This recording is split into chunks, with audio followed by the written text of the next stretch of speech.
a lot in the news and in making food choices about natural versus organic. And here to help us sort out some of that is Chuck Willoughby, the Manager of Business and Marketing Relations here at the Robert M. Kerr Food and Ag Products Center. And let's just kind of start out first with natural foods. How do you define this? Well, that's a great question, because how you define that depends on whether the product is being regulated by FDA or USDA, because FDA does not actually have a definition for natural. And this has caused some confusion in the market, particularly among the consumers.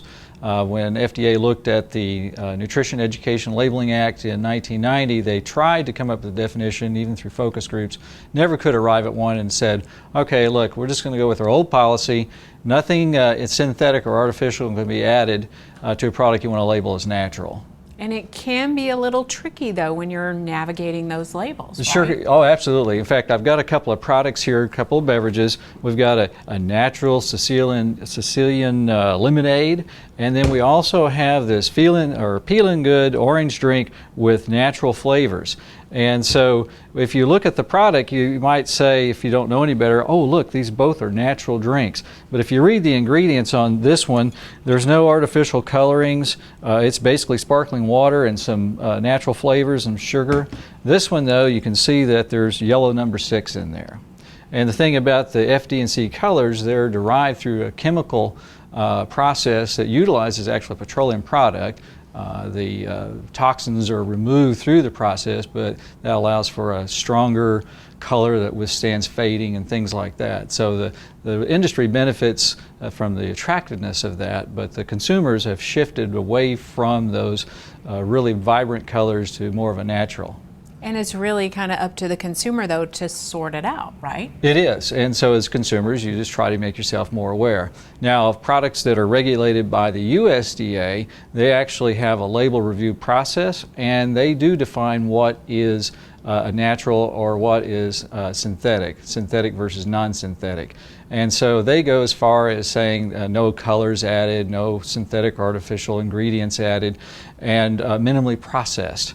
Well, that can be vague too. What is minimally processed? So you're thinking, oh, well, bologna is highly processed, that can't be natural. But it can be, because the processes involved in making that bologna would be naturally occurring. It all depends on what are the ingredients that went in there, whether it's synthetic or not.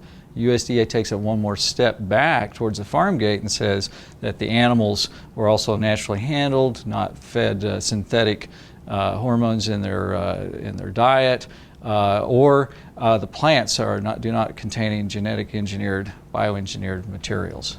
And then let's talk about organic. How does that fit into all this? Well, organic, consumers say, well, what's the difference between organic and natural? Well, organic actually has gone through a certifying process. And the ingredients that are going to be in there by definition would be natural, because there's no synthetics. Everything's going to be non-synthetic, no artificial colors, any of that. And so the certification process involves a lot of record keeping, process controls. And what's easy for the consumer is everything that's going to be sold and labeled as organic has a USDA organic certification seal on it, and then near that will also be who's a certifying agency, and in this case Department of Ag is a certifying agency, the Oklahoma Department of Ag. And so a consumer rests assured that not only is that an organic product, there's no synthetic or artificial ingredients or colors added to this product. So again, it comes back to the consumer to sort through this and to be aware of that when you're shopping? Yes, and of course FDA and USDA have made their sites, their websites, consumer friendly. You can go to either one of them, just put in the word natural or organic in their little search bars, and it'll come up with some consumer friendly information and definitions, as well as a hotline. You can actually call a consumer hotline at either agency, and if you have any questions about a particular ingredient. Okay, great information, natural versus organic. Thanks a lot, Chef. You're welcome.